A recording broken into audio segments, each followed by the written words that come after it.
तो hello guys, welcome to Manparaj academy. तो आज का जो हमारा टॉपिक है एबीओ सिस्टम, मतलब सिस्टम हैक करने का हम लोग का आदत है, क्योंकि नर्सिंग वाले हैं ना, मतलब मेडिकल वाले हैं, तो सिस्टम पे रहना है और सिस्टम के अनुसार चलना है और एबीओ सिस्टम जानना है। तो एबीओ सिस्टम का मतलब ही होता है, जैसे ब्लड ग्रुप, जो भी हमारा एबीओ सिस्टम के अनुसार हम लोग ब्लड ग्रुप को जानते हैं। जैसे कि देखिए, ब्लड ग्रुप जानने से पहले हम लोग देखिए थोड़ा सा बात कर लेते, ब्लड का बात कर लेते।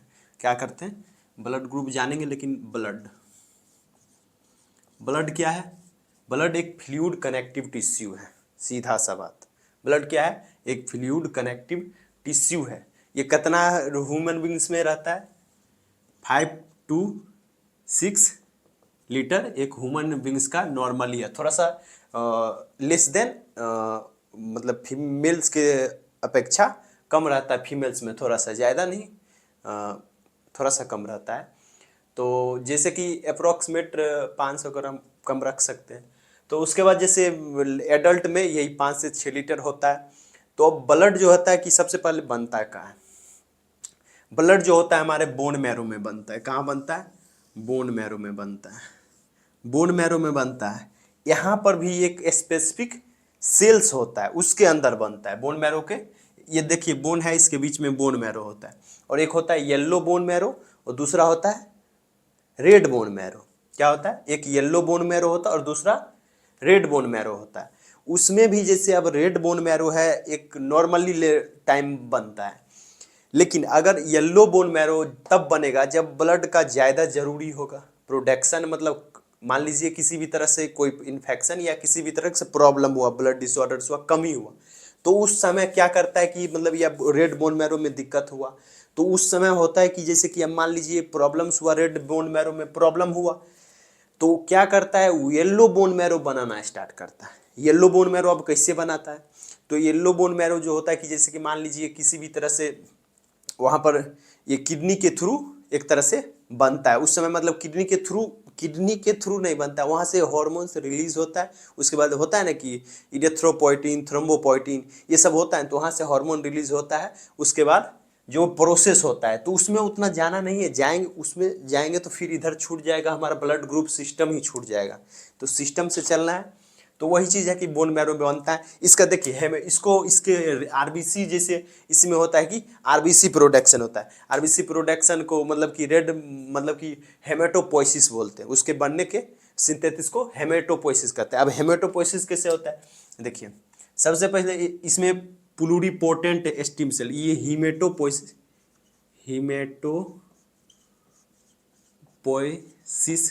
का हम लोग जो है कि ये चीज़ देख रहे हैं। हिमेटोपोइसिस में अब बोन मैरो के अंदर ये कार्य चल रहा है, बोन मैरो के अंदर कार्य चल रहा है। अब कैसे देखिए बनेगा? वैसे इसमें होता है प्लूरी पोटेंट स्टीम सेल होता है, स्टीम सेल होता है। ये देखिए, मान लीजिए इसमें अब हेमेटोपोइसिस है, अब इसके अंदर स्टीम सेल है, स्टीम सेल है।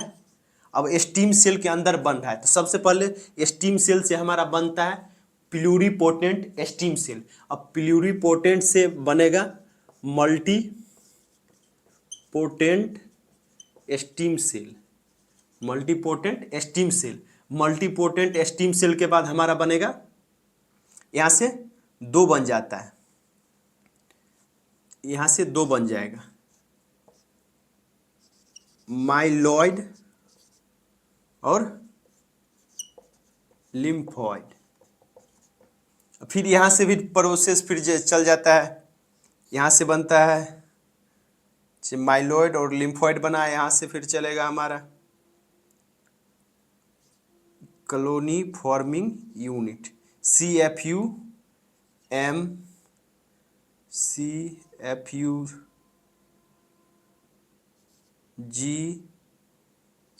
मतलब यहाँ पर कॉलोनी फॉर्मिंग यूनिट बनता है, कॉलोनी फॉर्मिंग यूनिट बनता है।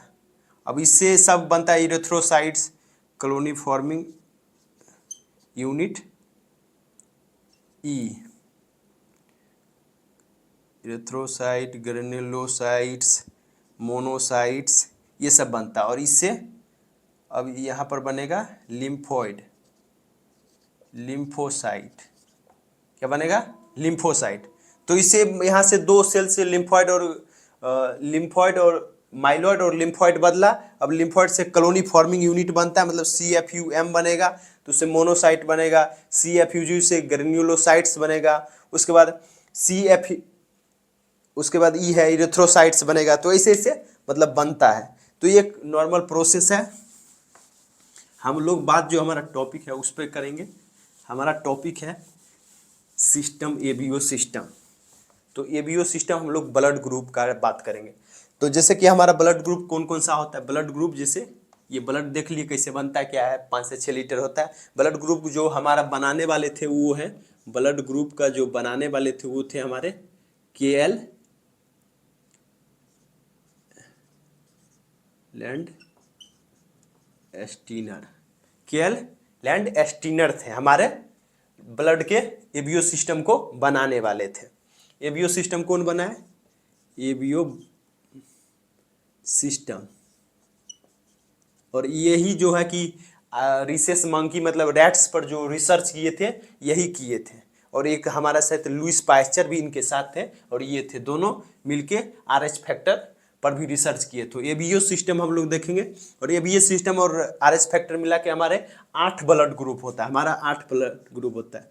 A positive, A negative, B positive, B negative, उसके बाद AB positive, AB negative, O positive, O negative. तो ये हमारा हो गया 8 हो गया ना। तो ये हमारा 8 ब्लड ग्रुप हो गया। अब हम लोग देखेंगे कौन किसको कैसे दे सकता है, कौन किससे ले सकता है, वो देखिए एबीओ सिस्टम के आधार पर हम लोग देखेंगे। अब देखिए एबीओ सिस्टम के आधार पर हम लोग देखेंगे। तो सबसे पहले हमारा ब्लड ग्रुप इधर लिख देते हैं। ब्लड ग्रुप ये है हमारा। अब इसमें एंटीजन लिख देंगे, एंटीबॉडी लिख देंगे। उसके बाद हु डोनेट, ये किसको दे सकता है, हु रेसिपिएंट। अब ये आप लोग भी बना लीजिए। अब देखते हैं। सबसे पहले हमारा ब्लड ग्रुप होता है A, B, AB और O। ये हमारा 4 ब्लड ग्रुप होता है। अब A के पास कौन सा एंटीजन होगा, A एंटीजन, B एंटीबॉडी। याद रखिए, ध्यान से देखिए। A एंटीजन और B एंटीबॉडी। और B के पास B एंटीजन, इसके पास AB एंटीजन होगा और नो एंटीबॉडी होगा। अब इसके पास O के पास नो एंटीजन और A एंड B एंटीबॉडी। ये चीज़ देख लीजिए यहाँ पर, नो एंटीजन, इसमें नो एंटीबॉडी। अब देखिए इसमें हमारा एक होता है, ये है हमारा AB जो है कि यूनिवर्सल रेसिपिएंट, यूनिवर्सल रेसिपिएंट है। क्या है, यूनिवर्सल रेसिपिएंट। O जो है कि हमारा यूनिवर्सल डोनर है। अब ये किसी से भी किसी को भी दे सकता है, यूनिवर्सल डोनर। और AB है यूनिवर्सल रेसिपिएंट, किसी से भी ले सकता है। अब देखिए A किसको दे सकता है, सबसे पहला बात A को देगा। और दूसरा हमारा AB जो है कि यूनिवर्सल है, किसी से भी ले सकता है, तो AB को देगा। ये किसको किसको डोनेट, A किसको किसको डोनेट कर सकता है, A को और AB को। अब उसके बाद B जो हमारा है, सबसे पहले B के पास सीधा देखिए, B देखिए। अब समझिए, ये B को तो देगा ही, B के पास B एंटीजन है तो B को देगा ही। और दूसरा इधर ये किसको दे सकता है, AB को दे सकता है। AB क्योंकि सीधा, इतना ध्यान से देखिए, कोई अति नहीं है, ए के पास ए एंटीजन तो ए को देगा ही, और ए भी यूनिवर्सल रिसिपिएंट है तो उसको देगा ही, तो ए बी को भी देगा। बी, तो बी के पास बी एंटीजन है तो बी को देगा ही, उसके बाद ए बी तो यूनिवर्सल रिसिपिएंट है तो उसको देगा है। अब एक ए बी जो है कि किसको दे सकता है, ए बी जो है सिर्फ ए बी को दे सकता है। क्यों?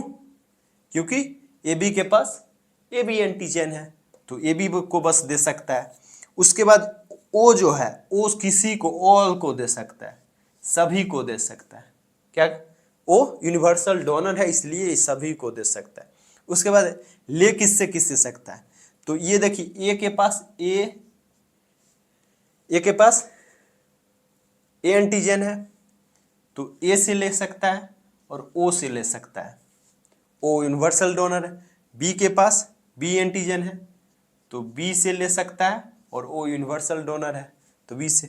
ये ए बी जो है ये किसी से ले सकता है, ऑल से ले सकता है, ए बी ऑल से, ये यूनिवर्सल रिसिपिएंट है, ये किसी से भी ले सकता। उसके बाद ओ किससे लेगा, ओ सिर्फ ओ से ले सकता है। तो समझ गए कौन किसका ब्लड। ए जो है कि ए को दे सकता है और ए बी को दे सकता है और ए ओ से ले सकता है, ये चीज समझ गए। बी जो है कि बी को बस देगा और ए बी जो है इतना, ये देखिए इतना छोड़िए, ये याद रखिए हमारा जो ए बी है यूनिवर्सल रिसिपिएंट है, ए बी कोई भी ब्लड ग्रुप से ले सकता है, और ओ जो है कि हमारा यूनिवर्सल डोनर है, ये किसी को भी दे सकता है। तो अब सबसे पहले देखिए ए, तो ए के पास ए एंटीजन है तो ए से ए को ही देगा ही। उसके बाद ए बी यूनिवर्सल है तो ये जो तो होगा ही। अब बी के पास बी एंटीजन तो बी को देगा ही, और ए बी से ए बी को भी दे सकता है क्योंकि ए बी यूनिवर्सल रेसिपिएंट किसी से ले लेता है, और ए बी किसी को नहीं देगा भाई, सिर्फ ए बी को देगा। उसके बाद ओ जो है यूनिवर्सल है, ये किसी को भी दे सकता है, यूनिवर्सल डोनर है। तो उसी तरह ए जो है ए से ले सकता है, ओ से ले सकता है, ओ क्योंकि यूनिवर्सल डोनर है ओ से तो लेगा ही और ए से लेगा, तो सेम ले ही सकता है, सेम ले भी सकता है और दे भी सकता है। बी सेम है, बी मान लीजिए आराम से ले सकता है, बी से आराम से ले सकता है, और ओ तो यूनिवर्सल डोनर है तो उससे लेगा ही। तो ये चीज़ सिंपल चीज़ है। और ए बी जो है कि ऑल से ले सकता है, ऑल से, किसी से, यूनिवर्सल डोनर, और ओ जो है कि ऑल। तो यही सिंपल चीज़ है। तो मैं उम्मीद करूंगा कि आप लोग को शायद समझ आ गया हो, समझ नहीं आया हो तो फिर भी एक लाइक कर दीजिए और कमेंट कर दीजिए, फीडबैक दीजिए अपना, जैसा भी लेक्चर लगे आप लोग को कमेंट कीजिए, फीडबैक दीजिए, जो भी देना है दीजिए। उसके बाद जो कि हमारा बहुत सारा लेक्चर आते रहता है, आप लोग देखते रहिए, जो भी लेक्चर में डाउट हो क्लियर, जो भी टॉपिक्स चाहिए आप लोग कमेंट किया कीजिए, कमेंट कीजिएगा, तब पता चलेगा कि क्या फीडबैक है, कैसा पढ़ा रहे हैं। तो लेक्चर ऐसे दे रहे हैं तो फिर दिक्कत हो जाएगा ना, कि मान लीजिए कैसा लग रहा है विद्यार्थी को, सही से पढ़ा रहे हैं कि नहीं पढ़ा रहे हैं। तो वो चीज़ आप लोग के फीडबैक पर निर्भर करता है कि फीडबैक दीजिएगा, तब हमको भी लगेगा कि नहीं आप बच्चा को समझ आ रहा है, नहीं समझ आ रहा है। तो फीडबैक ज़रूरी है।